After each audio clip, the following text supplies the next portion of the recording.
पता नहीं सब क्रेडिट लेना चाह रहे हैं, ये लेना चाह रहे हैं, बोले अरे वो क्रेडिट कोई बैंक वाला क्रेडिट कार्ड नहीं है कि जब जब इस समाज ने जिस चीज को ठानी है वो अपना हक लेकर रहा है। बरसात आवे नहीं बूढ़िया पहला अंदाज लगाने बरसात आओ भी पहला बावड़ आवे कि बावड़ आई हम बरसात आई।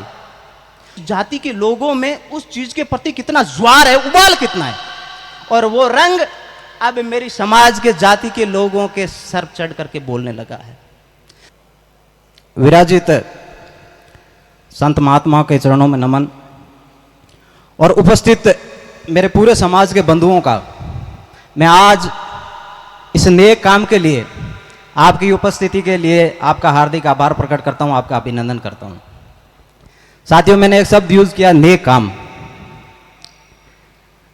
ये इस काम की अहमियत क्या है, इसकी इंपॉर्टेंस क्या है। अगर कोई मुझसे पूछे कि ये काम हमारी युवा पीढ़ी के लिए कितना जरूरी है, तो मैं तो यही कहूंगा कि जितना खाने के लिए अन्न जरूरी है, जितनी सांस लेने के लिए हवा जरूरी है, उतना ही इन युवा पीढ़ी को आरक्षण जरूरी है।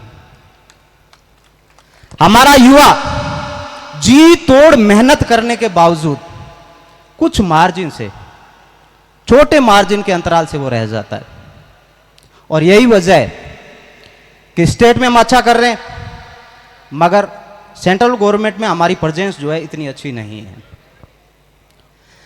लड़ाई हमारे युवा भी लड़ रहे हैं और उनके बिहाफ में हम लड़ रहे हैं। एज ए गार्जियन हम उनको कहते हैं कि बेटा एक एग्जाम में पास नहीं हुआ कोई बात नहीं, कोशिश कर अगले में हो जाएगा, कोशिश कर अगले में हो जाएगा।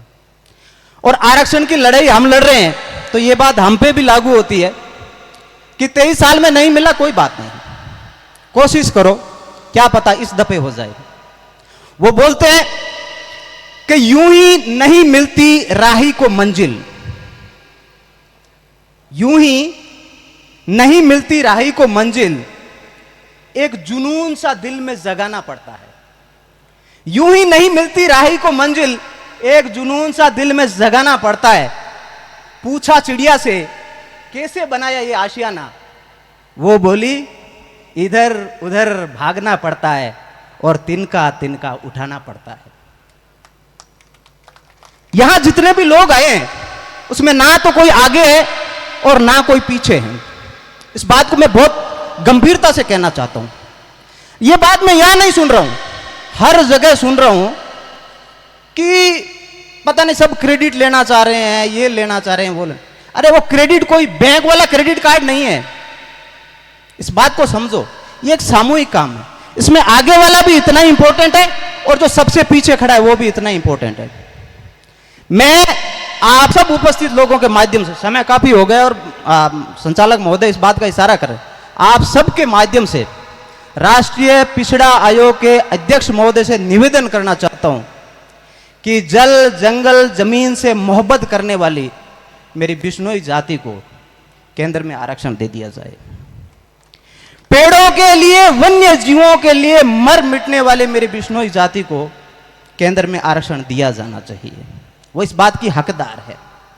हमारा इतिहास इन फलसफों से भरा पड़ा है। हमारा जीवन, हमारे पूर्वजों का जो संघर्ष और जो बलिदान उन्होंने दिया है, उनके किस्से इतिहास में हर जगह छपे पड़े हैं। मैं एक बात कहना चाहता हूं, देखो बरसात आवे नहीं बूढ़िया पहला अंदाज लगाने बरसात आओ भी पहला बावड़ आवे कि बावड़ आई हम बरसात आई। और जब भी कोई ऐतिहासिक काम होना होता तो प्रकृति इस बात का इशारा करती है कि ये काम मंजिल पर पहुंचने वाला है या नहीं है। मिन वो इशारा होने दो लागे कि हम उस मुकाम के आसपास हैं कहीं। इससे पहले हमने एक प्रोग्राम रखा था जांबा में, पप्पूराम जी और परसाराम जी वगैरह सब जितने भी मौजूद लोग जो इस बात की अहमियत समझते हैं वो वहां आए थे। वहां प्रेजेंस कितनी थी और आज प्रेजेंस कितनी है आप देख रहे हो। एक आंदोलन की सफलता की सबसे बड़ी चीज होती है कि उस जाति के लोगों में उस चीज के प्रति कितना ज्वार है, उबाल कितना है, और वो रंग अब मेरी समाज के जाति के लोगों के सर चढ़ करके बोलने लगा है। लोगों में गुस्सा नजर आ रहा है, वो आक्रोश दिख रहा है। और मैं दावे के साथ कह सकता हूं कि जब जब इस समाज ने जिस चीज को ठानी है वो अपना हक लेकर रहा है। बोले श्री गुरु जम्बेश्वर भगवान की जय।